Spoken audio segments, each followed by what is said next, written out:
నమస్కారం. సంతూర్ స్నేహితకు స్వాగతం. గతంలో మహిళలు కొందరో ఉద్యోగాలు చేసేవారు. ప్రస్తుతం దాదాపు అందరూ జాబ్ చేస్తున్నారు. గతంతో పోలిస్తే ఇప్పటి మహిళలకు సమయం కూడా చాలా తక్కువ. ఇటువంటి పరిస్థితుల్లో మన సాంప్రదాయాలు పద్ధతులు పాటించగలుగుతున్నారా లేదా అనే విషయంపై ఇవాళ మన సంతూర్ స్నేహితలో చర్చించుకుందాం. చర్చా కార్యక్రమంలో మనతో పాటు పాల్గొనడానికి ఆధ్యాత్మికవేత్త కల్పవల్లి గారు మనతో పాటు ఉన్నారు. నమస్తే మేడం, వెల్కమ్ టు స్టూడియో. అలాగే అడ్వకేట్ శ్రీనివాసరావు గారు. నమస్తే సార్. నమస్కారం అండి.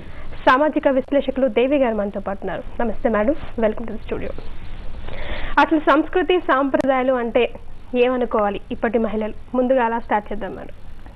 అంటే ఇప్పుడు మహిళల కోసమే సంస్కృతి సాంప్రదాయం ఉన్నది అనే మాట మాత్రం చాలా తప్పమ్మ. దాంతో నేను సంస్కృతి సాంప్రదాయాలకి పెట్టింది పేరు మహిళలు అని వింటూ ఉంటాం సార్ అని మనం అనుకుంటున్న విషయం. కానీ ఒక దేశ ఔన్నత్యం చెప్పాలన్నా, ఒక దేశం గురించి చెప్పాలన్నా, దేని గురించి అయినా ఒకటి చెప్పాలి అని అంటే ఆ సంస్కృతి సంప్రదాయాన్ని బట్టి వీళ్ళు ఫలానా దేశస్తులు అంటే మనం చెప్పక్కర్లేకుండా నోటితోటి ఈ చీర కట్టుకుని మన కట్టు బొట్టులోనే వీళ్ళు భారతీయ మహిళ అని చెప్పగలుగుతాం. అదే కనుక వాళ్ళు ఒక ప్యాంట్ షర్టు లేకపోతే చిన్న స్కర్ట్స్ వేసుకుంటే వీళ్ళు ఫలానా పాశ్చాత్య దేశస్తులు అని మనలో ఒక చిన్న పిల్లని అడిగినా వీళ్ళు అమెరికా వాళ్ళనో లేకపోతే ఇంకోళ్ళనో మన వాళ్ళు కాదు అని చెప్పగలిగేస్తారు. ఎలా చెప్తారు? మనకెవరు బోర్డు వేసుకొని తిరగం, మేము ఇండియన్ అని వేసుకొని తిరగం. అంటే మన కట్టుబొట్టుని బట్టి సాంప్రదాయ విలువలు చెప్పడానికి వీలుగా ఉండేదే ఈ ఆచార వ్యవహారాలు, సంస్కృతి సాంప్రదాయాలు. దీనిని ఎవరు పాటించగలుగుతున్నారు, ఎవరు చేయగలుగుతున్నారు అని అంటే ముఖ్యంగా స్త్రీలు అయితే చేసి చూపించగలుగుతారు. ఎందువల్ల అంటే స్త్రీకి బొట్టు పెట్టుకోవడం, గాజులు వేసుకోవడం, అలాగే చీర కట్టుకోవడం అనేది ఒక సాంప్రదాయంగా వస్తున్నటువంటి ఆచార వ్యవహారాలు. అదే సంస్కృతి అనుకోండి, అందరిలో చక్కగా మెలగడం, 10 మందితోటి ఆనందకరంగా ఉండడం, ఇవన్నీ చేయగల సమర్థత, ఓర్పు, నేర్పు ఒక స్త్రీకి ఒక సహజమైనటువంటి గుణం. అలా అన్నప్పుడు పురుషుడికి లేదా సంస్కృతి సాంప్రదాయం అంటే పురుషులకు కూడా అనాది నుంచి సంస్కృతి సాంప్రదాయంతో ఇద్దరు సమానమైనటువంటి చక్రాలుగా నడుస్తున్నటువంటిదే ఈ యొక్క ప్రపంచంలో జరుగుతున్నది. ఇలాంటప్పుడు ఇక్కడ సంస్కృతి చెప్పినప్పుడు వాళ్ళకి కూడా కొన్ని కట్టుబొట్టు వ్యవహారాలు ఉన్నప్పటికీ కూడా వాళ్ళు కొన్ని చోట్లకు వెళ్ళేటప్పుడు వాళ్ళకు అనువైనటువంటి వస్త్రధారణ చెయ్యలేరు. కాబట్టి వాళ్ళు దాన్ని కొంచెం డీవియేట్ చేసుకుంటూ వచ్చి అది ఒక్క వృత్తికి మాత్రమే సంబంధించిందిగా ఈ యొక్క కట్టుబొట్టు వ్యవహారాన్ని పెడుతున్నారు. కానీ ఈ సంస్కృతి సాంప్రదాయం పురుషులకి స్త్రీలకి ఇద్దరికీ అవసరమైనటువంటిదే. దేశ సాంప్రదాయాన్ని బట్టే మనం గుర్తింపు తెచ్చుకుంటాం. శ్రీనివాస్ గారు, మీ అభిప్రాయం చెప్పండి సార్. ఒకటండి, స్త్రీకి మన సమాజంలో కానీ దేశంలో ఒక ప్రత్యేకమైన స్థానం ఉంది. అంతేకాకుండా మన ప్రపంచవ్యాప్తంగా కూడా మనం చూస్తే ఇవాళ స్త్రీ లేకపోతే సమాజం లేదు. ఎందుకంటే పురుషుడికి కూడా జన్మనిచ్చేది స్త్రీయే. అది ముఖ్యంగా గమనించాల్సిన విషయం. తర్వాత ఈ కట్టు బొట్టు వీటి గురించి, మన సంస్కృతి గురించి మనం మాట్లాడుతున్నాము. అసలు ఒరిజినల్గా మీరు చూడండి, ఇల్లు చూడండి, ఇల్లు వాళ్ళని చూడమన్నారు. మీరు గతంలో స్త్రీలు ఉదయాన్నే లేచి, అందరికన్నా ముందుగా లేచి చక్కగా తులసి మొక్క, చక్కటి స్నానము, తలార ఇచ్చేసుకోవడం, అసలు ఆ సంప్రదాయం పద్ధతి అదంతా చూస్తుంటే ఆ హిందూ స్త్రీ, హిందూ ధర్మం, తర్వాత వాళ్ళంతా పూజా పురస్కారాలు, చక్కటి వాతావరణం అదంతా చూడటంగానే అసలు ముందు అసలు ఆ దాంట్లో ఒక ప్రశాంతత, ఆ కుటుంబంలో ఒక ప్రశాంతత, అసలు ఆ భర్త ఎటువంటి వాడైనా, మగవాడు ఎటువంటి వాడైనా సరే ఆ స్త్రీని చూడటంగానే ఒక విధంగా సంతోషం, జీవితం అసలు బిగిన్ చేయటమే ఒక ఆనందకరమైన జీవితంతో అసలు ఆ రోజును గడపడానికి అవకాశం అనేది చాలా ఎక్కువగా అనిపిస్తూ ఉంటుంది. అందుకని స్త్రీని ఈ రోజు పరిస్థితులు చాలా మార్పులు వచ్చేస్తున్నాయి. ఈ రోజు ఇవాళ మనం ఇన్ని కేసులు రావడానికి, ఇన్ని చట్టాలు కావాల్సినడానికి, ఇటువంటి పరిస్థితులు రావడానికి కారణం ఏమిటంటే మరి దానికి కొంత దూరం అవటమేనని నా అభిప్రాయం. ఎందుకంటే మన హిందూ సంస్కృతిని బట్టి స్త్రీలు మనం ఉండవలసిన పద్ధతులు అవన్నిటికి చాలా దూరం అయిపోయారు. ఎందుకంటే ఉదయాన్నే లేవటంగానే ఏం చేస్తుందంటే వైఫ్ చక్కగా భర్తకి ఆ చేయవలసిన అసలు సేవలు, ఎటువంటి సేవలు ఇచ్చేవాళ్ళు తెలుసండి. అంటే నా ఉద్దేశం వేరే ఉద్దేశం కాదు కానండి, అటువంటి అసలు ఆ సేవతోనే ముందు ఎంతో తృప్తి చెందాడు. ఉదయం కాఫీ తీసుకొచ్చి భార్య ఇచ్చేవడం కానీ ఆయన ఎంత కోపిస్తేనా ఏదైనా సరే వాళ్ళు చేస్తున్న సేవలకి, వాటి యొక్క పద్ధతులకి అతను మగ్నుడై అసలు ఎటువంటి కోపం ఉన్నా, ఏదున్నా, ఎటువంటి ఇదన్నా శాంతి, అటువంటి పరిస్థితులకి చాలా చక్కటి వాతావరణంలో మరి ఆ కుటుంబం ఉండడానికి అవకాశం. అసలు కుటుంబ వ్యవస్థలో స్త్రీల యొక్క పాత్ర చాలా ముఖ్యమైన పాత్ర అండి. దేవి గారు, శ్రీనివాసరావు గారు చెప్పిన వ్యాఖ్యల మీద మీ అభిప్రాయం? శ్రీనివాసరావు గారు ఒక కళల ప్రపంచంలో ఉన్నారు. గతంలో అట్లా లేదు, వర్తమానం అట్లా లేదు, భవిష్యత్తు అట్లా ఉండబోదు. ఒకటి.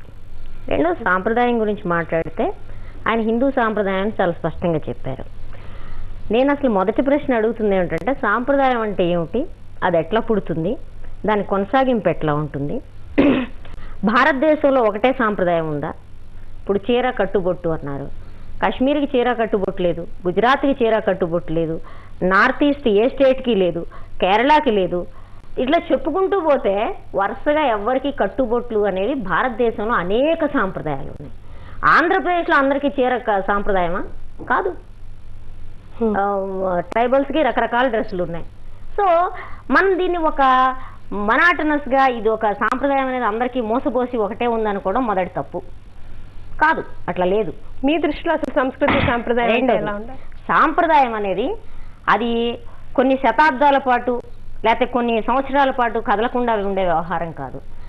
సంస్కృతి అయినా సాంప్రదాయం అయినా నిరంతరాయంగా మానవ అవసరాలను బట్టి మారుతూ ఉంటుంది. కాబట్టే శ్రీనివాసరావు గారు ప్యాంట్ షర్ట్ వేసుకున్నారు, ఇది కంఫర్టబుల్గా ఉందనుకుంటున్నారు, పంచి కట్టుకోకుండా ఉంటున్నారు, పైగా ఉండడం బాగుంటుంది, ఆడవాళ్ళు చీరలు కట్టు తిరగమంటున్నారు, అది కూడా కంఫర్టబుల్గా ఉంటుంది వాళ్ళకి.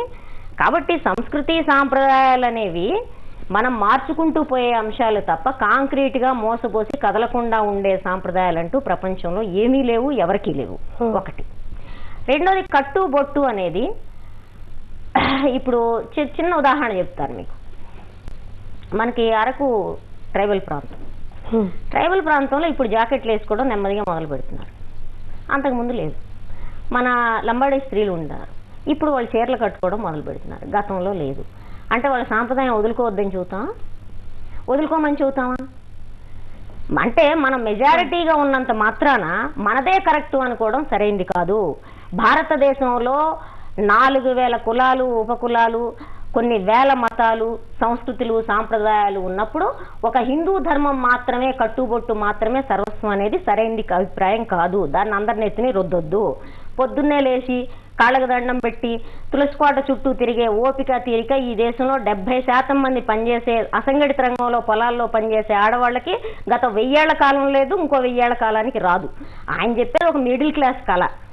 అది కూడా ఆ కళలో కూడా ఒక యుటోపియా చెప్తున్నాడు ఆయన.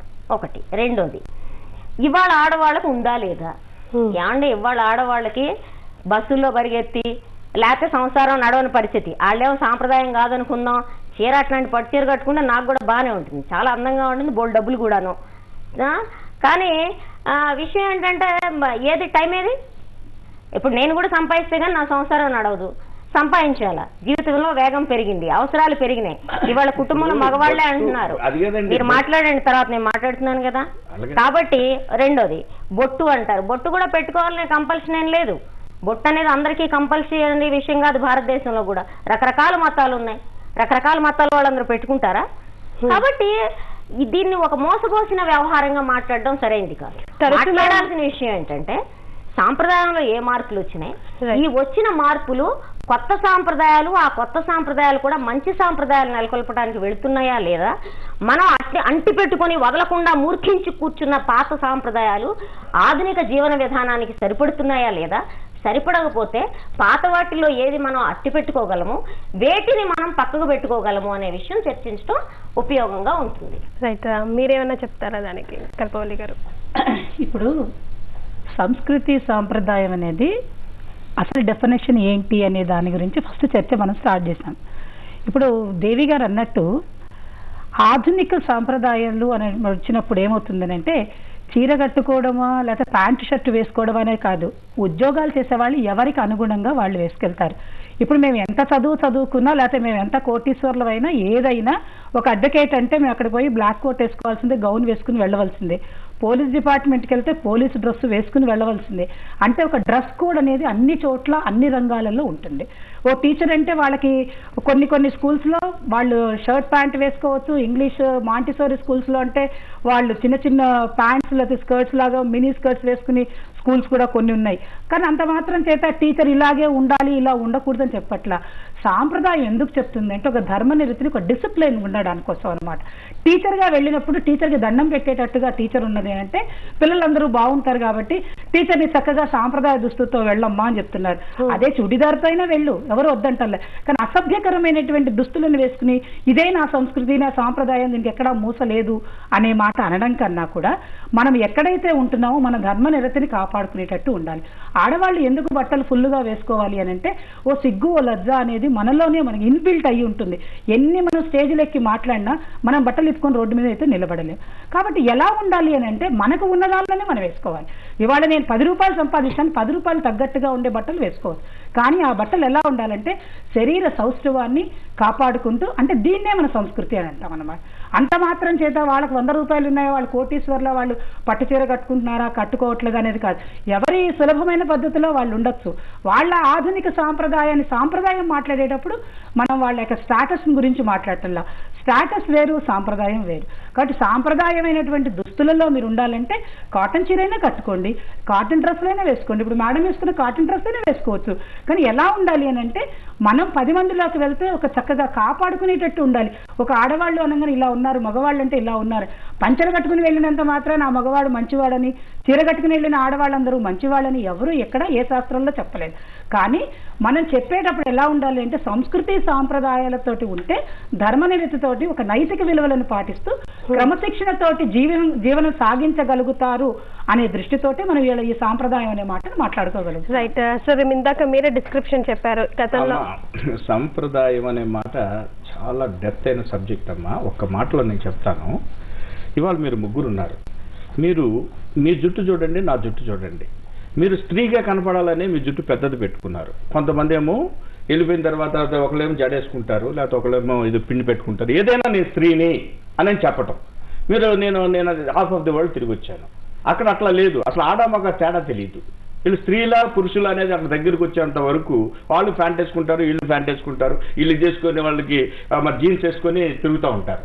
సో అసలు అక్కడికి వెళ్ళేటప్పటికి అసలు డిస్క్రిప్షన్ తెలుసుకోవడం కూడా కష్టమైన పరిస్థితి. ఇది కూడా ఏంటంటే మీరు ఏది వేసుకున్నా, ఇప్పుడు బొట్టు పెట్టుకోనివ్వండి, లేకపోతే డ్రెస్సుల్లో మార్పులు మీరు అన్నట్లుగా చుడీదార్ వేసుకొనివ్వండి, లేకపోతే శారీ కట్టుకోనివ్వండి, లంగా ఓణీలు వేసుకోండి. మన సాంప్రదాయం లంగా ఓణీ వేసుకోవడం అనేది మన సాంప్రదాయం యువకులు. అలా కాకుండా మీరు దాన్ని మర్చిపోవడం అనేది అసలు మెయిన్ సబ్జెక్ట్ మనది అదే అనుకుంటున్నాను నేను. అదే కాకుండా ఈరోజు ఏమవుతుంది, మన సాంప్రదాయాలను మర్చిపోతున్నారంటే ఇవాళ పాశ్చాత్య సాంప్రదాయాన్ని అంటే మగవాళ్ళు ఆడవాళ్ళని తేడా లేకోకుండా వాళ్ళు వేసుకునే బట్టలే వీళ్ళు కూడా వేసుకోవడం, తర్వాత జుట్టు కత్తిరించుకోవడం, అలాగే అవన్నీ కూడా ఆల్మోస్ట్ వాళ్ళన్నీ అడాప్ట్ చేసుకుంటున్నారు పాశ్చాత్య సాంప్రదాయాన్ని. కాబట్టి అదే విధంగా ఏమవుతుంది, స్త్రీలు మరి మేము పురుషులతో పాటు ఈక్వల్గా జాబ్ చేస్తున్నాం కనుక మేము మిగతావన్నీ కూడా ఎందుకు వాళ్ళు కూడా మాతో కలిసి చేయకూడదు అనే స్థాయి ఇవాళ మన సమాజంలో నడుస్తుంది. నడిస్తే తప్పేంటి సార్? తప్పులేదండి, తప్పులేదని నేను అంటలా. కానీ కొన్ని మన సాంప్రదాయం ప్రకారం ఏమైతుందంటే ఇల్లు శుభ్రంగా పెట్టవలసిన జనరల్గా మన సాంప్రదాయం స్త్రీలే చూస్తారు. రాసిందంటారా అని లేదు. కానీ చిన్నప్పటి నుంచి అది ఒక ఆనవాయితీగా వస్తుంది. ఇల్లు శుభ్రంగా పెట్టుకోవటం, ఇల్లు ఓడ్చడం, లేకపోతే అక్కడికి వెళ్ళిన తర్వాత ముగ్గులు వేయటం, ఇవన్నీ ముగ్గులు వేసే కార్యక్రమం. స్త్రీ గడప దాటి ఇంట్లోనే కూర్చోవాలి, వంటింటికే పరిమితం అని కూడా మన సాంప్రదాయమే చెప్పింది. కానీ అదంతా గీత గీసుకొని బయటికి వచ్చి ఈ రోజు 33% రిజర్వేషన్ కోసం పోట్లాడుతున్న సమయంలో ముగ్గు ఆడవాళ్ళే వేయాలి, ఇల్లు తుడవాలి ఆడవాళ్ళే తుడవాలి అంటే నేను అడిగిన ప్రశ్న ఏంటంటే ఎవరైనా సరే ఇల్లు తుడిచే కార్యక్రమం, ఇల్లు శుభ్రంగా పెట్టే కార్యక్రమాన్ని అక్కడే పెడుతున్నారేంటి సార్? ఇలా మాట్లాడడం పద్ధతి అనేది మంచి పద్ధతి కాదు. ఆడవాళ్ళు లేదు సార్, మీతో మీ మాటతోటి మేము ఎవరం ఏకీభవించము. మీరు ఆడవాళ్ళు ఇల్లు చిమ్మడానికే పుట్టారు, మీకు అసలు ముగ్గు అంటే తెలియదు, ఇల్లు చిమ్మడం అంటే ఏంటో తెలియదు, ఇల్లు శుభ్రత అంటే ఏంటి. ఇల్లు శుభ్రంగా అయితే మగవాడు బతుకుతాడా, వాడికి బ్యాక్టీరియా అంటుకోదా, వాడికి అనారోగ్యం రాదా? ఇక్కడ ఆడవాళ్ళు మగవాళ్ళని కాదు. పూర్వకాలంలో ఏం చేసేవాళ్ళు అంటే మగవాడు బయటికి వెళ్లి పొలం దున్నుకొచ్చేవాడు, సంపాదించుకొచ్చేవాడు. అప్పుడు ఆడవాళ్ళు ఇంట్లో ఉంటారు కాబట్టి ఇల్లు చిమ్మాలి. ఇప్పుడు ఆడవాళ్ళు కూడా కూలీకి వెళ్తే గానీ చెప్పేది వినండి సార్, ఆడవాళ్ళు కూలీకి వెళ్ళాలి, మగవాళ్ళు కూడా కూలీకి వెళ్లాల్సి వచ్చింది. ఇద్దరు కలిసి చేసుకుంటారే. మగవాడు వంట చేయకూడదని ఏ శాస్త్రం నలభీమ పాకం చేసిన మగవాడు వంట చేయలేదా? లేదండి, మీరు ఇలా అనద్దు. ఆడవాళ్ళకే ఈ రూల్స్ ఉన్నాయి, మగవాళ్ళకి ఈ రూల్స్ ఉన్నాయని ఎక్కడా రాయలేదు. సంస్కృతి సాంప్రదాయం అనే మాట మాట్లాడినప్పుడు మీరు ఆడవాళ్ళకు ఒక్కటే చెందిందని అనొద్దు. మగవాళ్ళు కూడా సంస్కృతి సాంప్రదాయం పాటించి తీరాలి భారతదేశంలో. ఆ రోజే మనకు ధార్మికత అనేది నిలబడుతుంది, ఆ రోజే కుటుంబ విలువలు కాపాడుకోగలుగుతాం, ఆ రోజే సమాన హక్కులను పొందగలుగుతాం. అంత మాత్రం చేత ఆడవాళ్ళు ఇల్లు చిమ్మాలి, ఆడవాళ్ళే ముగ్గేయాలి, ఆడవాళ్ళు అంట తోమాలని ఎక్కడా రాసలేదు. దేవి గారు ఏమంటారు? అన్ని చేయగలుగుతాం. ఆడవాళ్ళు చేయగల సృష్టి లోపం మీరు చేయగలుగుతారా? మొట్టమొదటి విషయం తప్పది, కన్ఫ్యూజన్ వద్దు మనకి. బయలాజికల్ గా ఆడామగకుండే తేడాలకు సంబంధించిన కన్ఫ్యూజన్ వద్దు. బయలాజీ శారీరకంగా ఉండే తేడాలు వేరు, సామాజికంగా ఉండే తేడాలు వేరు. సామాజికంగా ఉండే తేడాలకు సంబంధించి ఇప్పుడు ఆడామగ తేడా తెలియాల్సిన అవసరం ఏముందండి? వాళ్ళు మనుషులు అవునా కాదా అనేది తెలియాలి. ఆడామగ తేడా ఎవరికి తెలియాలి అంటే ఎవరైతే ఆడామగగా కలిసి ఉండాలనుకుంటున్నారో వాళ్ళకి తెలియాలి. ఊరందరికీ ఆడామగాని ప్రకటించుకోవాల్సిన అవసరం ఏం లేదు, అది ఎగ్జిబిషన్ కాదు. తర్వాత భారతీయ సాంప్రదాయం అంటారా, తెలుగు సాంప్రదాయం అంటారా, ఇదంటారా, ఏదన్నానండి, నేను చెప్తుంది మన సాంప్రదాయం అనేది ఏమీ లేదు. ఇందులో చాలా భిన్నమైన వ్యవహారాలు ఉన్నాయి. నేను వేసుకున్న షల్వార్ కమీజ్ పూర్తిగా భారతీయ సాంప్రదాయం, ఇది పాశ్చాత్యం కాదు. మీరు వేసుకున్న టైలు కోట్లు పూర్తిగా బ్రిటిష్ వాడి బానిసత్వం, అబ్బింది. మనం వదలటానికి సిద్ధంగా లేము. మీరు క్రాఫ్ పెట్టొద్దండి. సాంప్రదాయం గురించి మాట్లాడే హక్కు మనకు ఉండాలంటే మీరు మగవాళ్ళలాగా కొప్పు పెంచేసి ఆ కొప్పు పెట్టుకున్న తర్వాత మాట్లాడండి. అందుకని లాంగ్ హెయిర్ మన సాంప్రదాయం. కాబట్టి సాంప్రదాయం పాటించడం ఆడవాళ్ల పని, అన్ని వాళ్ళ నెత్తిన ఉంటుంది. సంసారం కాపాడుకోవటం వాళ్ళ పని. మీరు ఇళ్ళు శుభ్రం చేసుకుంటూ ఉండండి, మాకు రాదు. ఏమండి అంగవైకల్యం ఏమన్నా ఉందా? ఆడాళ్ళు గరిటతో కడుపులోంచి రాత్రే గరిటతో బయటకు వస్తారా? చీపురుతోనూ కాదు కదా, వాళ్ళు పుట్టాకే నేర్చుకుంటారు. మీకు అంగవైకల్యం మానసిక వైకల్యం ఉంటే తప్ప వంట రాదని చెప్పడానికి ఏం లేదు. ఆడవాళ్ళు నేర్చుకునేది మగాళ్ళు కూడా పాపం నేర్చుకోవచ్చు, నష్టమేమీ లేదు. కాకపోతే ఏంటంటే పెళ్ళాం నెత్తి మీద ఆడవాళ్ళ సాంప్రదాయం ఇల్లు ఉడుచుకో వంట చేసుకో అని చెప్పి మనం సుఖపడవచ్చు కాబట్టి మనం చాలా నీతులు చెబుతాం ఎదుటి వాళ్ళకి. ఎందుకంటే శ్రమ వాళ్ళదే కదా. పైగా సంసారాన్ని కాపాడాల్సిన బాధ్యత కూడా ఆడవాళ్ళదే. వీళ్ళు ఎన్నైనా తిరుగుళ్ళు తిరిగి రావచ్చు. ఆవిడ తలార పెట్టుకుంటూ చుట్టుకోట చుట్టూ తిరుగుతుంటే ఈ కోపిష్టి మొగుడు ఊరంతా తిరిగి రావచ్చు. అసలు పాయింట్ అది. అక్కడ ఆయన కోపిష్టిగా ఉంటాడు, ఈవిడ తలార స్నానాలతో తులసికోట చుట్టూ తిరిగి పాదాలు అద్దుకుని స్వామి మీరు తిరిగి రండి, నేను ఇక్కడ పూజలు చేస్తా ఉంటా మీకు అనాలి. ఈ సాంప్రదాయం కబుర్లు ఎవరి అడ్వాంటేజ్ కోసం? సాంప్రదాయం గురించి మాట్లాడదలుచుకుంటే మనం మాట్లాడాల్సిన విషయం ఏంటంటే, నేను ఇందాకే చెప్పాను, ఇది ఒక మోసపోసినగా లేదు, విభిన్నంగా ఉంది. ఈ విభిన్నత్వాన్ని ముందు ఆమోదిద్దాం. ఇది మనకి గర్వకారణమైంది భారతీయ సంస్కృతి. ఈ భారతీయ సంస్కృతి అద్భుతమైంది. ఎందుకు అద్భుతమైందంటే దీనిలో ఇంత విభిన్నంతో ఉంటే దీని గొప్పదనం. ఈ గొప్పదనాన్ని మానేసి నా హిందూ సంస్కృతి అని చెప్పి దాన్ని పరిమితం చేయొద్దు, దాన్ని సంకుచితం చేయొద్దు. దీంట్లో రకరకాల ధారలు ఉన్నాయి, దాన్ని గమనించండి. ఒకటి. రెండో అంశం, ఆడవాళ్ళకి సంబంధించే సాంప్రదాయాలను రుద్దొద్దు. సాంప్రదాయం మారుతూ ఉంటుంది. నేను మళ్ళీ చెప్తున్నాను, మారుతున్న దాంట్లో పాత వాటిల్లో వాళ్ళ అవసరాల మేరకు కొన్ని మంచివి ఉన్నాయి. ఆ అవసరాలు కొనసాగినంత కాలం ఆ మంచివి కొనసాగుతాయి. మీరు ప్రత్యేకంగా చెప్పక్కర్లేదు. ఇవాళ పేరెంటానికి వెళ్లే ముందు నువ్వు పట్టుచీర కట్టుకోవద్దమ్మా అని ఎవరికి మనం చెప్పక్కర్లేదు. పెళ్లికి వెళ్ళేటప్పుడు నువ్వు కట్టుకోవద్దమ్మా అని ఎవరికి చెప్పక్కర్లేదు. కానీ ఐటీ కంపెనీకి పోటా పరిగెత్తే పిల్లని నువ్వు పొద్దున్నే పూజ చేసావా లేదా అంటే అవుతుందా? నేను అంటుంది అది. కాబట్టి ఎంత మేరకు పాటిస్తున్నాం, ఎంత మేరకు పాటించట్లేదు అనేది ఆ ప్రత్యేకమైన సాంప్రదాయం జీవన విధానానికి సరిపడుతుందా లేదా అనే దాని మీద ఆధారపడి ఉంటుంది. ఒకటి. రెండోది, నువ్వు వేసుకునే డ్రెస్సు, లేకపోతే నువ్వు మాట్లాడే మాట, లేకపోతే నువ్వు అనుసరించే పద్ధతి, దీనికి నీ నైతిక విలువలకి సంబంధం ఉందని నేను అనుకోను. ఆవిడే చెప్పారు, చీర కట్టుకున్న వాళ్ళందరూ నీతిగా ఉంటారంటే ఉండరు. డ్రెస్ వేసుకుని జీన్స్ వేసుకున్నంత మాత్రం నీతి తిప్పి బలాదురు తిరుగుతారంటే తిరగరు. కాబట్టి అన్ని విధాలుగా ఉంటాయి. వీటిని పరస్పరం కన్ఫ్యూజ్ అయిపోవడం వల్ల మనం లాక్కోవడం పీక్కోవడం జరుగుతుంది. ఓవరాల్ గా చెప్పేది ఏంటంటే, సంస్కృతి అయినా సాంప్రదాయం అయినా చాలా స్పష్టంగా బాలగంగాధర తిలక్ చెప్తారు. బాలగంగాధర తిలక్ అంటే లోకమాన్య తిలక్ కాదు, మన తెలుగు కవి గంగాధర తిలక్ ఏం చెప్తారంటే, ఎప్పుడూ కూడా సంస్కృతి అనేది కాదొక స్థిర బిందువు, అది నైక నదీ నదాలు కలిసిన అంతఃసింధువు. అంటే సముద్రం అంత విశాలమైనది సంస్కృతి. దీంట్లో అనేక నదులు కలుస్తాయి. మనం అనేకం తెచ్చుకున్నాం, ఇచ్చుకున్నాం, ఏది శాశ్వతం కాదు సాంప్రదాయంలో. ఎగ్జాక్ట్లీ. అందుకు వండర్ఫుల్ నోట్ ఒక చిన్న బ్రేక్ తీసుకుని వద్దామండి. సంతూర్ స్నేహితాలో ఇప్పుడు ఒక చిన్న విరామం.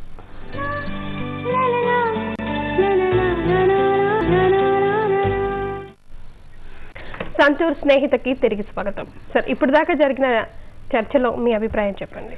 చూడండి, ఇప్పుడు మనం సాంప్రదాయం గురించి మాట్లాడుతాం. నేను ఒక సాంప్రదాయం గురించి చెప్తాను. చూడండి, ఇప్పుడు పెళ్లి చూపులు అనేది ఒక సాంప్రదాయం. పెళ్లి చూపులకి మగవాళ్ళు ఆడవాళ్ళని చూస్తారు. వాడు కనీసం ఒక సాంప్రదాయం అందుకని నేను చెప్తాను. ఈ సాంప్రదాయం సాంప్రదాయం అండి, దాంట్లో అనుమానం లేదు. పెళ్లి సాంప్రదాయం లేదండి. అది కదండి, స్వయంవరం ఉన్నది కానీ పెళ్లి చూపులు అనేది మనం పెట్టుకున్నటువంటి లౌకిక విధానంలో వచ్చిందే కానీ ఈ పెళ్లి చూపులు అనే మాట మీకు 4 వేదాలు తీసుకోండి, అన్ని వేదాలు తీసుకున్నప్పుడు ఏ వేదంలో ఏ ఆచారంలో మీరు సాంప్రదాయం మనం పెట్టుకోండి. ఇప్పుడు 10 మంది స్త్రీలను వెళ్ళి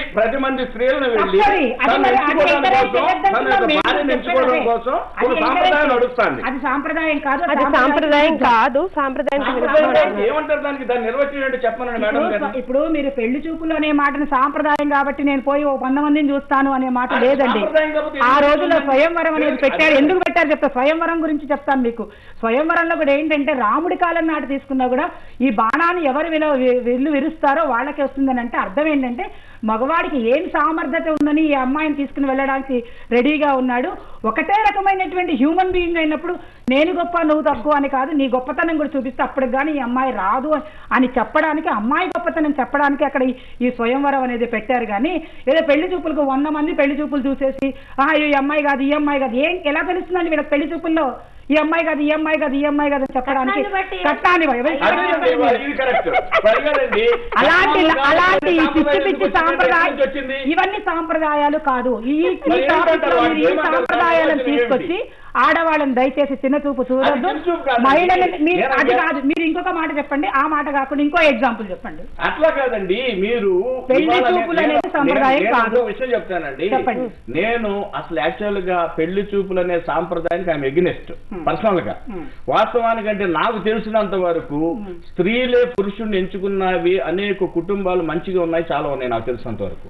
పురుషుడు వెళ్ళి అదే నేను చెప్తున్నాను కూడా, వీరు పురుషుడు వెళ్ళి ఒక స్త్రీని ఎంచుకున్న కుటుంబాలు ఆమెకి ఇష్టం ఉన్నా లేకపోయినా తల్లిదండ్రుల యొక్క ఆచారం ప్రకారం వాళ్ళ యొక్క దీని ప్రకారం ఫోర్స్ కోసం మీకు ఇష్టమేనమ్మా అంటే సరేనా నాకు ఇష్టమైతే వాళ్ళ తల్లిదండ్రుల యొక్క పరిస్థితిని ఒప్పుకున్నందుకు ఎందుకంటే ఇంత కట్నం ఇవ్వలేమండి, ఇష్టమే ఒప్పుకో అమ్మాయి ఎందుకంటే పెట్టలేమంటాడు, ఫోన్లో ఎవడో ఒకటి దొరికాడని ఒప్పేసుకో. దానివల్ల స్త్రీలు ఎంతమంది బాధపడుతున్నారండి. ఈ స్త్రీలుగా మీరు ఇప్పుడు ఆచారాన్ని రూపమార్చే ప్రయత్నం చేయండి. మరి దట్ ఈస్ ఆల్సో సాంప్రదాయం నడుస్తుంది వాళ్ళ. ఆ సాంప్రదాయం లాయర్ గారు దాన్ని నిషేధించి 40 ఏళ్ళు అయింది. నడుస్తుంది వాళ్ళ సమాజంలో మొట్టమొదటి వచ్చేదే కట్నం అనేది ఒక సాంప్రదాయం నడుస్తుంది. దాన్ని క్రిమినల్ నేరం అనుకుంటా సాంప్రదాయం అంటున్నారు కాబట్టి అది నడుస్తుంది. ఇప్పుడు మనం చెప్పాల్సింది ఏంటంటే ఇప్పుడు మహిళలు సంస్కృతి సాంప్రదాయం అనే మాట మనం మాట్లాడుకునేటప్పుడు అసాంప్రదాయమైన విషయాలని మాట్లాడుకోవడం అనేది తప్పు. First point. ఇలాంటివి మనం ఎంకరేజ్ చేసిన వాళ్ళని అవుతాం కానీ ఇది కాదు. అసలు సంస్కృతి సాంప్రదాయం పెట్టడానికి గల కారణాలు ఏంటి అని అంటే ఫస్ట్ ఈ మానసిక దౌర్బల్యం పోగొట్టడానికి. ఈ అక్కర్లేని సాంప్రదాయాలు పెట్టుకుని ఒక వివక్షతతోటి ఉండి ఒక రకమైనటువంటి భావజాలంతో ఉండి స్త్రీని అణగదొక్కే ప్రయత్నం చేయడానికి వీళ్ళు ఒక ముసుగు వేసుకొని అలా ఇవాళ రాష్ట్రపతి గారు స్త్రీ అండి, ఇవాళ సోనియా గాంధీ గారు స్త్రీ అండి, ఇవాళ మీరు ఇవాళ పార్లమెంట్ లో నడుపుతున్నారండి, అపోజిషన్ లీడర్ స్త్రీ అండి, హోమ్ మినిస్టర్ స్త్రీ అండి. స్త్రీ కానివ్వండి అసలు స్త్రీ అంత చక్రం తిప్పుతుంటే మగవాడు మాకు ఇంటర్వ్యూలు దొరక రోడ్ల మీద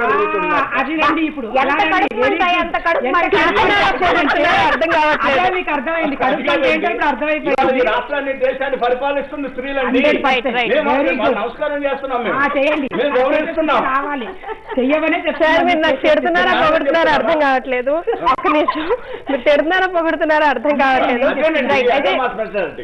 అది కాదు, ఇక్కడ మనం ఇవ్వాల్సిన సందేశం ఏంటంటే సంస్కృతి సాంప్రదాయాలు అనేది ఒక ముసుగులో కాకుండా మానసికంగా వాళ్ళు ఏంటి అని అంటే మనం చేసే పని కరెక్ట్ గా చేస్తున్నాము, ఏ పద్ధతిలో వెళ్తున్నాము అంటే ఇప్పుడు విదేశీ సంస్కృతి మన మీదకు రుద్దుతున్నారు అని అంటే గ్లోబలైజేషన్ అయిపోయింది, ప్రపంచీకరణ అయిపోయిన తర్వాత వాళ్ళు 24 గంటలు మనం 24/7 లో వర్క్ చేస్తున్నప్పుడు వాళ్ళు చెప్తున్న బట్టలు మనం వేసుకోవాల్సిందే. ఇప్పుడు వాళ్ళు ఎలా ఉంటున్నారో అలా ఉండాలి. ఇవాళ జుట్టు కట్ చేసుకుంటున్నారు అంటే ఆడపిల్లలకి తల దువ్వుకుని ఇంత కుంకుడుకాయలు పోసుకుని తల ఎక్కడండి తెల్లవారు లేచిన తర్వాత వాళ్ళు అంట్లు తోముకుంటారా, బట్టలు తుక్కుంటారా, పెడతారా, పిల్లలకు వంట చేసి పెడతారా, క్యారియర్లు కడతారా? వాళ్ళ క్యారియర్ కట్టుకొని వాళ్ళు ఆఫీస్కి వెళ్ళాలి అంటే ఈ అమ్మాయి జడ దూకోవడానికి టైం ఉండదు, క్యాబ్లో కూర్చొని తల దూకోవాల్సిన పరిస్థితులు ఏర్పడుతున్నప్పుడు ఇంకా మన సంప్రదాయం అనేది పిచ్చి మాట పెట్టుకోకూడదు. ఎవరికి వీలుగా ఎవరికి అనుగుణంగా ఉంటుందో దాన్ని మనం అలవర్చుకొని చేసుకోవాలి. కానీ నైతిక విలువలను కాపాడుకోవాలి, ఒక ధర్మమైనటువంటి ప్రపంచంలో మనం నడవాలి. కానీ ఇది ఒక సంస్కృతి, ఇది సాంప్రదాయం కాబట్టి ఇలా ఉంటే వీళ్ళు చెడిపోయిన వాళ్ళు, ఇలా ఉంటే వీళ్ళు బాగుపడ్డ వాళ్ళు, మగవాళ్ళందరూ ఈ రకంగా ఉండాలి, ఆడవాళ్ళు ఈ రకంగా ఉండాలని ఎక్కడా రాసిలేదు. కాబట్టి ఈ సంస్కృతి సాంప్రదాయాన్ని మనం నైతిక విలువలతోటి కాపాడుకోవాల్సిన బాధ్యత ఈ ప్రపంచంలో అందరి మీద ఉన్నది. రైట్. సో దేవి గారు, మరి ప్రస్తుతం ఈ అత్యాచారాలు ఇవన్నీ కూడా ఆడవాళ్ళ డ్రెస్సింగ్స్ మీదనే ఎక్కువ శాతం జరుగుతుందని తరచూ మనం స్టేట్మెంట్స్ చూస్తూ ఉన్నాం. మరి ప్రస్తుత పరిస్థితుల్లో సంస్కృతి సాంప్రదాయాలు ఇవన్నీ ఏది లేదు, బికాజ్ జనరేషన్ కి తగ్గట్టు మార్పు రావాలి, వస్తుంది, దాన్ని తగ్గట్టు యాక్సెప్ట్ చేయాలి అంటున్నాం. కాబట్టి మరి అమ్మాయిలు, మహిళలు, స్త్రీలు ఇప్పుడు ఎలా ఉండాలి, ఎలా ఉండబోతే బాగుంటుందంట? ఆ స్టేట్మెంట్ ఇచ్చిన ఆయన పూర్తిగా బ్రిటిష్ కాలపు పోలీసు వ్యవస్థలో భాగంగా ఆ యూనిఫామ్ వేసుకొని ఆ బానిసత్వ బుద్ధి నుంచి అరంగుళం కూడా కదలని మనిషి ఇచ్చిన స్టేట్మెంట్ అది. ఆయన స్టేట్మెంట్ కూడా అట్లే ఉంది. ఒకటి. రెండోది, ఆడపిల్లలకు సంబంధించి దుస్తులు వేసుకోవటమే గనక అత్యాచారాలకు కారణమైతే 6 నెలల పసిపిల్ల దగ్గర నుంచి 60 ఏళ్ల ముస్లిం వరకు జరుగుతున్నాయి. వాళ్ళు ఏం రెచ్చగొట్టారు, ఏ డ్రెస్సులు వేసుకున్నారని జరుగుతున్నాయి. రెండోది, అత్యాచారాలు జరుగుతున్న వాళ్ళలో అత్యధిక భాగం ఎవరైతే పీలికలు కట్టుకుని ఐటమ్ డ్యాన్స్ వేసే అమ్మాయిలు కాదు, జరిగేది శుభ్రంగా చీరలు కట్టుకుని పొలాల్లో పనిచేసే వాళ్ళని వల్నరబుల్ సెక్షన్స్, ఉండకూడని సమయంలో ఉండకూడని చోట తేలిగ్గా చేతికి చిక్కిన ఆడవాళ్ళ మీద జరుగుతున్నాయి. సో ఆడలేక మధ్యలో ఓడన్నట్టు అది అరికట్టడం చేతగాక ఈ పిచ్చి మాటలు మాట్లాడడం అనవసరమైన విషయం, దాని మీద చర్చ కూడా అనవసరమైన విషయం. ఇది చాలా స్పష్టంగా గతంలో చెప్పాము, ఇప్పుడు కూడా అనవసరం. ఆడపిల్లలకు కానీ మగపిల్లలకు కానీ ఒకటి నేను చెప్పదలుచుకుంది ఏంటంటే, ఏ దేశ సంస్కృతి దుస్తుల విషయంలో మాత్రం ఆ దేశ వాతావరణానికి అనుగుణంగా మనం కట్టుకున్నాం. ఎందుకంటే ఇప్పుడు ఎడారుల్లో తిరిగే వాళ్ళు ముఖం ముసుగు అంతా కప్పుకొని కళ్ళు మాత్రం, ఎందుకంటే ఇసుక కొట్టేస్తుంది, చీరుకుపోద్ది ముఖం అంతా అసలు బయటికి కనపడితే. సో అట్లా ఉంటారు. చలి ప్రాంతంలో ఉండేవాళ్ళు టైట్ బట్టలు వేసుకుని, ఊలు బట్టలు వేసుకుని శరీరానికి దగ్గరగా వేసుకుంటే తప్ప శరీరం యొక్క వేడిని రిటైన్ చేయలేరు. వాళ్ళు ఈ టై కట్టుకునేది, మెడకి తాడు కట్టుకునేది కూడా ఇక్కడి నుంచి వచ్చే చలి నుంచి ఆ లోపలికి వెళ్లకుండా, ఛాతీ న్యూమోనియా రాకుండా కట్టుకున్నారు, ఈ కాలర్ పక్కకు రాకుండా. అంతేగాని మనలాగా చెమటలు పట్టే వాళ్ళకి కాదు టైలు. కాబట్టి ఆ దేశ సాంప్రదాయాలను బట్టి, అవసరాలను బట్టి ఆ దుస్తులు వచ్చాయి. మనకి లూజుగా ఉండే దుస్తులు, కాటన్ దుస్తులు ఎందుకు వచ్చాయంటే మనది ఉష్ణమండలం. ఇక్కడ జీన్స్ ప్యాంట్ వేసుకుంటే గోక్కోటానికి మళ్ళీ ఇచ్చిగాడ్డు కొనుక్కోవాల్సి ఉంటుంది. కాబట్టి ఏ దేశ సాంప్రదాయం, వాతావరణానికి అనుకూలమైన దుస్తులు ఆ దేశంలో డెవలప్ అయినప్పుడు చిన్న చిన్న మార్పులతో నీ పనికి కంఫర్టబుల్గా, నీ జీవన విధానానికి కంఫర్టబుల్గా ఉండే విధంగా మార్పులు జరుగుతాయి. దాన్ని ఆపటం ఎవరి వల్ల కాదు, మారాలి కూడా. మారకపోతే మనం కప్పలం అవుతాం. కాబట్టి ఇక్కడ సమస్య అదంతా కాదు. సమస్య ఏంటంటే, మనం ఏవైతే సాంప్రదాయాలు అనుకుంటున్నామో వాటిని ఎంతవరకు మనం అట్టు పెట్టుకోవాలి, ఏ కాలంలో అట్టు పెట్టుకోవాలి. 24 గంటలు పలానా వాళ్ళు పాటించాలి, వీళ్ళు పాటించాలి, వాళ్ళు పాటించాలా, లేకపోతే జీవన విధానానికి పాత వాటిని కొత్త వాటిని కలుపుకొని మనం కొత్త వాటిని తయారు చేసుకుని ముందుకు సాగాల అనేది చర్చ తప్ప, వీటిల్లో చర్చ ఇంకోటి ఏంటి, సాంప్రదాయానికి నైతికతకి ఏమైనా సంబంధం ఉందా అని. సాంప్రదాయం, నైతికత రెండు భిన్నమైన అంశాలు, పూర్తి భిన్నమైన అంశాలు. ఈ రెండు డిఫరెంట్ టాపిక్స్. సాంప్రదాయం అనేది మన దుస్తుల్లోనూ ఇంకో దాంట్లోనూ, ఇప్పుడు ఇంకొక ఉదాహరణ చెప్తాను. డేటింగ్ అనేది నడుస్తుంది. మీరు 1,00,000 చెప్పండి, మన భారతదేశంలో ఆంధ్రప్రదేశ్లో పుట్టిన పిల్లల్ని డేటింగ్ చేయమంటే అది అన్కంఫర్టబుల్గా ఉంటుంది. ఎందుకంటే మన జీవన విధానంలో అది భాగంగా లేదు. నేను ఎంత పాశ్చాత్య పోకళ్ళు అనుసరిస్తానని ఎవరు ఒట్టు పెట్టుకుని జీన్స్ ప్యాంట్ వేసుకున్నా కానీ డేటింగ్ విషయంలో పోలేరు. కారణం ఏంటంటే, నీకు తెలియకుండానే కొన్ని శతాబ్దాల పాటు నీ సమాజంలో వచ్చిన కొన్ని సంస్కారాలు, ఈ సంస్కారం వేరు, నైతికత వేరు, ఈ సంస్కారాలు నీతో ఆటోమేటిక్గా నీ కుటుంబం నుంచి వంశపారంపర్యంగా వస్తాయి. వాటిని వదిలించుకొని నేను ఎగరగలనంటాం చాలా తప్పు వ్యవహారం. అందుకే మీరు చూస్తారు, సాంప్రదాయం అంటే నాకు విచిత్రమైన కాంబినేషన్లో ఒకసారి నవ్వొస్తూ ఉంటాయి. జీన్స్ ప్యాంట్, టీ షర్ట్ వేసి పైన ఇంత నల్లపోసలు గొలుసు, మంగళసూత్రాలు వేలాడుతూ ఉంటాయి. అది కరెక్టా రైటా అంటే who am I to judge it. నువ్వు మంగళసూత్రాలను గౌరవించే పైన వేసుకున్నావు, కానీ ఈ వేషం ఏంటంటే ఆ రెండు కాంబినేషన్ కొంచెం నవ్వు తెప్పించేదిగా ఉంటుంది. కానీ అది కరెక్ట్, నా జీవన విధానానికి ఇది వదులుకోలేను, అదేమో వేసుకోక తప్పదు అనే దశలో ఉన్నప్పుడు నువ్వు వేసుకుంటావు. నాకు నవ్వు రావచ్చు, నీకు నవ్వు రావచ్చు. కాబట్టి ఈ చర్చ అంతా వద్దు. సాంప్రదాయం అనేది అది సత్సాంప్రదాయమా కాదా, అది ఇవాళ పుట్టిందా? 2000 ఏళ్ల క్రితం 2000 ఏళ్ల క్రితం హర్షా భవేత్ కన్యా అని 8 ఏళ్లకు పెళ్లి చేశాను కాబట్టి ఇప్పుడు కూడా చేస్తానంటే అది సత్సాంప్రదాయం అవుతుందా? కాదు కదా. కాబట్టి ఇవాళ హర్షా భవేత్ కన్యా కాదు, 18 సంవత్సరాలకే పెళ్లి చేయాలి దాటినాకే. దాన్ని బట్టి అర్థం చేసుకోవాల్సింది కొత్త సాంప్రదాయాలు నెలకొల్పుకుందాం, జీవన విధానానికి అనుకూలమైన సత్సాంప్రదాయాలు నిర్మించుకుందాం. ఈ సత్సాంప్రదాయాలు నిర్మించుకునే నేపథ్యంలో సమాజానికి సంస్కారం, ఆడ మగ తేడా లేకుండా ఒకళ్ళు గౌరవించుకునే ఒక సంస్కారం, హింస లేకుండా బ్రతికే ఒక సంస్కారం, ఎదుటి వాళ్ళని తృణీకరించి ఎదుటి వాళ్ళని ఎత్తి మీద చాకరీ రుద్ది బతికే ఒక కుత్సాంప్రదాయం, కుసంస్కారాన్ని సాంప్రదాయం పేరు మీద మరుగులు పెట్టేసి మేము సనాతనవాదులం కాబట్టి అడ్వాంటేజ్ మాకు వస్తుంది కాబట్టి దాన్ని పట్టుకు వేలాడదాం అనుకునే వ్యవహారాలు మానేయడం మంచిది. రైట్. శ్రీనివాస్ గారు ఏకీభవిస్తారా? కొంతవరకు ఏకీభవించవచ్చు కానండి. మేడం గారు చాలా మరి సుదీర్ఘంగా ఎంతో మరి అంటే సామాన్యుడు కొంచెం అర్థం కాని భాషలో చాలా డెప్త్లో చెప్తున్నారు. అయితే ఏంటంటే నా ఉద్దేశం ఏంటంటే ఈ సాంప్రదాయాల విషయాలన్నీ కూడా సామాన్యుడు కూడా అందాలనేది నా ఆలోచన విధానం. అయితే ఇప్పుడు వారు చెప్పినట్టుగా ఏమిటంటే ఇప్పుడు మీకు డ్రెస్ ఒక్కటే కాదండి, నేను ఒక విషయం చెప్తాను. మీకు మనం సంక్రాంతి పండుగ చేయడం ఒక సంప్రదాయం. సంక్రాంతి పండుగ స్త్రీలదే, జనరల్ గా స్త్రీలే చేస్తారు. మగవాళ్ళు ఏం చేస్తారండి సంక్రాంతి పండుగ? సంక్రాంతి ఎప్పుడు చేసినట్లేరు మీరు ఆంధ్రప్రదేశ్ లో కానీ భారతదేశం ఏం చేస్తారండి? గాలిపటాలు సంక్రాంతి పండుగ ఏం చేసేదంతా వీళ్ళే.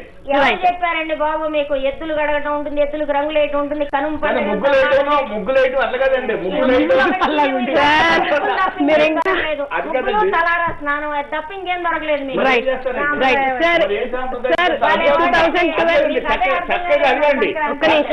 చక్కగా రంగావణిలు కట్టుకొని సాంప్రదాయబద్ధంగా చక్కటి పాటలు పాడి ఎంతో వినోదాన్ని పరుస్తారండి ఆ రోజు. ముగ్గులు పోటీలు పెడితే చక్కగా జీన్స్ ప్యాంట్లు వేసుకుని వచ్చిన అమ్మాయిలు ముగ్గులు వేస్తుంటే నాకు చాలా ముచ్చట అనిపించింది. నాకు ముగ్గేసే సామర్థ్యం ఎంత నేర్చుకున్నారు ఈ పిల్లలు, పాపం బడిగిపోతూ కూడా నేను ఆనందపడితే ఈయన లంగావణి వేసుకుంటే గానీ ముచ్చట పడ్డానమాట. ఏమి దృక్పథం అండి బాబు. ఒక్క నిమిషం సార్, మనం 2012లో ఉన్నాము. ప్రాక్టికల్ గా మనం ఆలోచించాలి సార్. ఇంకా అంటే సంస్కృతి సాంప్రదాయాలు అనేది మనసులో ఉండాలి. బికాజ్ మనం ఇండియాలో ఉన్నాం, ఆంధ్రప్రదేశ్ లో ఉన్నాం కాబట్టి అది మేడం చెప్పినట్టు ఆటోమేటిక్ గా కల్చర్ తో పాటు మన బ్లడ్ తో అది వచ్చేస్తుంది. అమెరికా తెలుగు ప్రజలు మన సంస్కృతిని సాంప్రదాయాలను గౌరవించి తెలుగు మహాసభల రోజున తెలుగుదనాన్ని అక్కడ చూపిస్తున్నారు మేడం. ఎందుకంటే అది మన రక్తంలోనే ఉంది సార్, అది ఎవరు మార్చలేరు. కానీ దాన్ని సంప్రదాయాన్ని మర్చిపోవద్దని ఇతర దేశాలకు వెళ్ళినా కూడా అక్కడ చూపిస్తున్నారు ఆ ప్రజలకి, ప్రపంచానికి తెలుగు సాంప్రదాయాన్ని చూపిస్తున్నారు. రైట్. ఎంతైనా ప్రాక్టికల్ లైఫ్ లో జీవించే టైం వచ్చేసింది కాబట్టి ప్రస్తుతం అందరూ చేస్తుంది కూడా అదే కాబట్టి డెఫినెట్ గా మనం ఎంకరేజ్ చేయాల్సిన అవసరం ఎంతగానో ఉంది. Thank you so very much for coming అండి. Thank you so much. ఇది వాటి సంతూర్ స్నేహిత. మళ్ళీ రేపటి సంతూర్ స్నేహితలో కలుద్దాం.